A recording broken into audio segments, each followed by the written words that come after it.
Music is a way to capture a specific moment in time, but sometimes that moment doesn't hold up too well.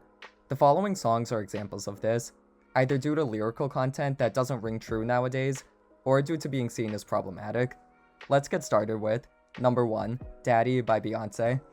Taken from her debut album, Dangerously in Love, Daddy is about Beyonce's daddy, Matthew Knowles. For those who don't know, Matthew was both Destiny's Child's manager and Beyonce's manager up until 2011. There's been some rumblings about shady financial stuff he may have done behind the scenes, with Destiny's Child's members LaToya Luckett and Latavia Robertson even suing him over misappropriating funds. But I'm not making any accusations here. I don't need the Knowles family taking me to court. Him and Beyonce's mother, Tina, got divorced in 2011 after he had cheated on her and had a child with another woman. Him and Beyonce seem to be on good terms now, but their relationship undoubtedly must be a complicated one. However, you wouldn't know that from listening to Daddy. The song is a loving R&B ballad describing how much she loves her father. It's actually really sweet, but some of the lyrics are a bit questionable. I want my unborn son to be like my daddy. I want my husband to be like my daddy. Jay-Z, girl, you better be taking notes. Those kinds of creepy lyrics aside, the rest of the song is pretty good, but given how turbulent her relationship with her dad has allegedly been behind the scenes, it's hard to listen to the song without thinking about that. I doubt she'd make something this lovey-dovey, and frankly this corny, about her dad nowadays. Hell, on Lemonade, she had a song called Daddy Lessons, which discusses what she's learned about men from her father. It's not a scathing criticism of him or anything, but it's definitely a more mature perspective on their relationship as opposed to Daddy.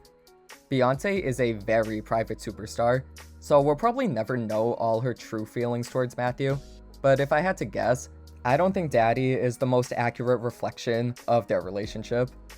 Number 2, Misery Business by Paramore. Released in 2007, Misery Business was Paramore's breakthrough hit and is a staple of 2000s pop rock music. However, despite how beloved it is, it definitely hasn't been immune to criticism. The song was inspired by lead singer Hayley Williams' adolescent crush on bandmate Josh Farro, and her frustrations with him having a girlfriend when they were about 13 or 14. The lyrics are essentially ripped from a page in her diary that she wrote when all of this was happening, and she did not have nice things to say. The song paints the girl in question to be manipulative and promiscuous, with a line in the second verse that says, "Once a whore, you're nothing more. I'm sorry, that'll never change." This line specifically is where a lot of the song's controversy comes from.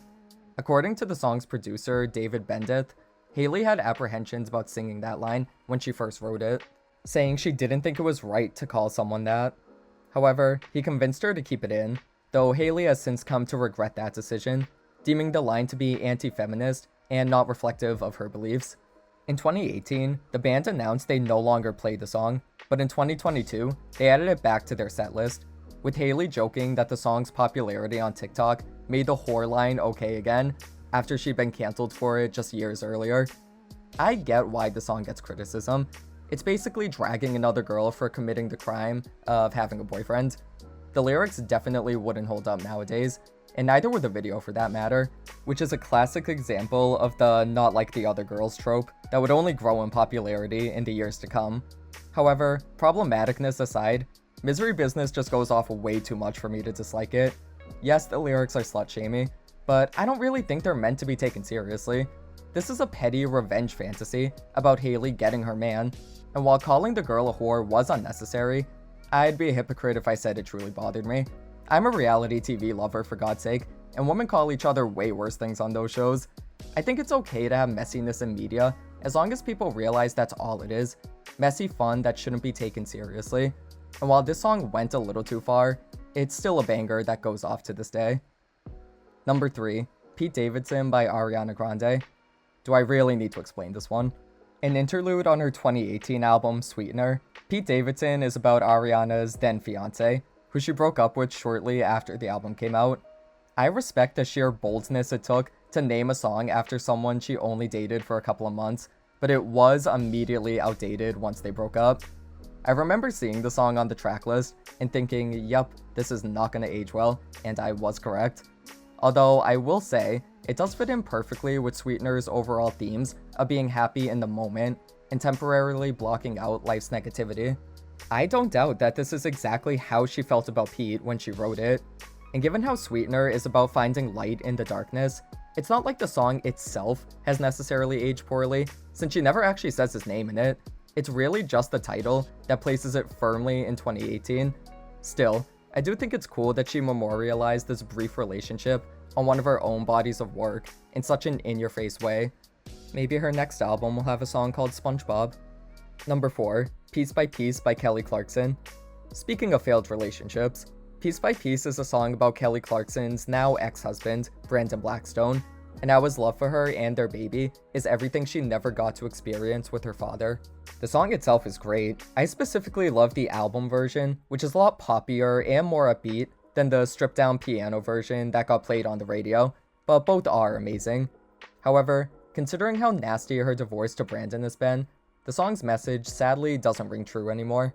The line, "He never walks away, he never asks for money," has especially aged poorly, considering he receives roughly $2.4 million from her annually for spousal and child support. Kelly changed the lyrics during her 2023 Las Vegas residency to turn the song into a self-empowerment anthem, and honestly, good for her. Piece by Piece is one of her biggest hits, so even though it's about a time in her life that doesn't exist anymore, it's cool to see her flip the message on its head and give it new life, despite the situation she's in. Still, it is unfortunate to look back on this song, knowing how things panned out. Number 5, Better Than Revenge by Taylor Swift. This song is here for the same reason as Misery Business. Better Than Revenge, off of her third album, Speak Now, is one of Taylor's most controversial songs due to its slut-shamey lyrics. The track was directed towards Camila Bell, who she alleges stole Joe Jonas from her. Considering the kind of guy Joe seems to be nowadays, I would say Camila did her a favor. The song's most infamous line is in the chorus, when she says she's better known for the things that she does on the mattress. That would not fly today, but this was released in 2010, when less people called out misogynistic lyrics like this.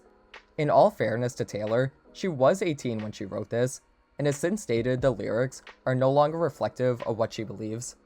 Camila hasn't made any public statements specifically about this song, although she did agree with Katy Perry's tweet criticizing Bad Blood in 2015, and posted a shady quote back in 2016 when Taylor and Kanye were feuding again. Taylor changed the mattress lyric in her re-recorded version of Speak Now, and I actually think the new line fits really well. But do I sing that lyric over the old one? Hell no. Better Than Revenge is one of my favorite Taylor songs.